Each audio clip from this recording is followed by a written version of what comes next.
Europe 1 Matin. Allez, on vous dit tout, vous l'avez compris de toute façon. Petit problème de liaison téléphonique tout à l'heure avec Bernard Kouchner que nous avons retrouvé. Rebonjour Bernard Kouchner. Merci beaucoup d'être avec nous en direct sur Europe 1. Et je vous repose la question parce que malheureusement on n'avait pas bien compris les paroles que vous aviez prononcées. Votre réponse, le conflit syrien selon vous risque-t-il d'embraser l'ensemble du Proche-Orient aujourd'hui ?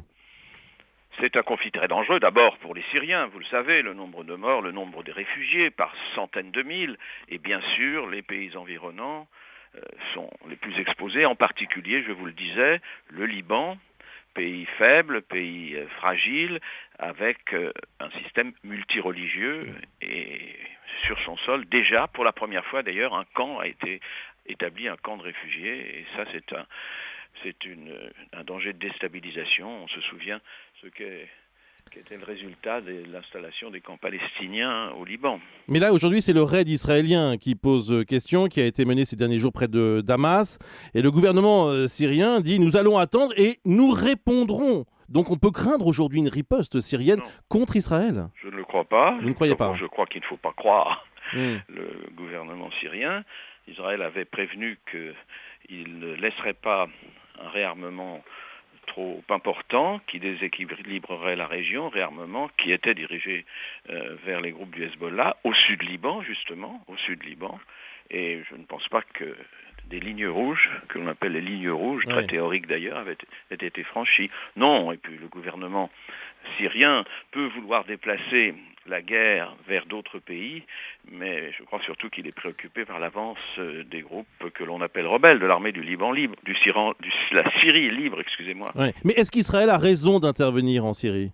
Mais Israël ne peut pas laisser surarmer avec des missiles qui pourraient viser tout le territoire les groupes qui ont juré sa destruction. C'est pas Israël qui est en cause là. C'est la dictature et la réaction contre la dictature en Syrie et l'éventualité d'un embrasement de toute la région, y compris peut-être Israël, mais je ne crois pas que nous en soyons là. Quel doit être le rôle des États-Unis dans cette nouvelle escalade ?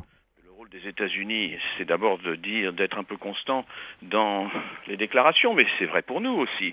Nous avons toujours dit, de façon un peu fanfaronne, que nous interviendrions, qu'il y avait des lignes qui n'étaient pas franchissables, qu'il fallait que M. Bachar el-Assad quitte le territoire syrien, et là, nous pourrions négocier. Tout ça était un tout petit peu incohérent, mais maintenant, nous ne sommes pas non plus en tête, les Français et les Anglais, pour ni armer l'armée du Liban, à chaque fois que je dis Liban, tant la guerre du Liban m'obsède, l'armée de Syrie libre, pas plus d'ailleurs que pour intervenir complètement. Or, depuis le début, il fallait faire quelque chose. C'est au début qu'on aurait pu montrer notre détermination. Nous ne l'avons pas fait. Maintenant, c'est difficile. Est-ce que M. Obama, qui a déclaré des choses un peu contradictoires, va aller de l'avant? Je ne sais pas. Personne ne le sait. Bernard Kouchner, en février dernier, il y a quelques semaines, vous disiez hurler de colère et vous réclamiez une livraison d'armes aux rebelles syriens. Hélas, ça n'a pas été fait. Mais vous maintenez cette demande ?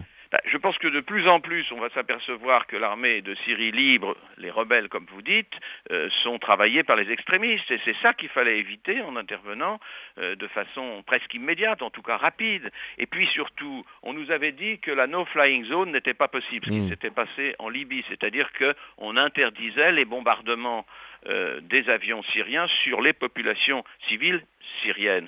Ça n'a pas été fait. On s'aperçoit avec les interventions israéliennes que finalement ça n'était pas aussi dangereux qu'on nous l'avait dit. Tout ça, ce sont des occasions manquées. Oui, il fallait intervenir très vite afin que l'armée de Syrie libre ne se radicalise pas.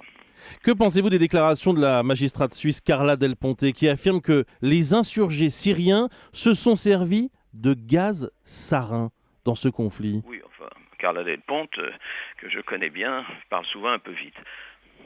Vous n'y croyez pas ? Mais j'en sais rien, elle n'y croit pas non plus, elle pense que, alors là ça inverse complètement la problématique, ce serait que les rebelles veulent prouver que leur adversaire, c'est-à-dire le président Bachar el-Assad et l'armée officielle, utilisent le gaz sarin et provoquer complètement la réaction des Américains. Rien n'est impossible, mais enfin, l'ONU dit qu'il n'en a pas la preuve, vous avez au début de ce journal parler de médecins qui cherchent les preuves chimiques. Oui.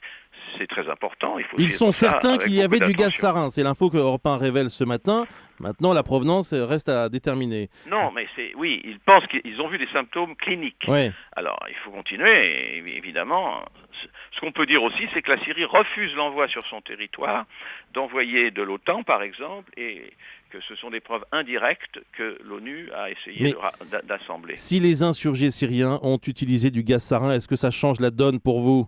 Écoutez, ne parlons pas de ça tout de suite, ça change la donne. Pour moi, ça ne va pas changer la donne, ce sont les gouvernements qui, ensemble, peuvent agir. Agir en faisant quoi ?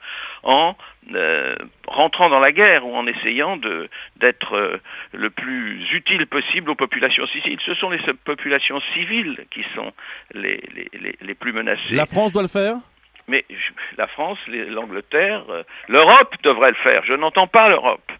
L'Europe démissionne une fois de plus de ce point de vue. Ce sont les populations civiles qui sont meurtries, tuées, assassinées, regroupées dans des camps.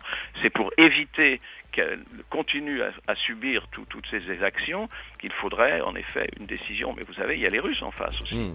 Donc ce serait une guerre qui devrait être une guerre, en tout cas des opérations militaires, des coups de semonce peut-être au début, qui devraient être administrés hors de l'assentiment des Nations Unies. C'est un problème politique grave. Oui, moi j'en étais partisan depuis le début. Merci Bernard Kouchner, ancien ministre des Affaires étrangères. Bernard Kouchner, invité d'Europe 1 Matin.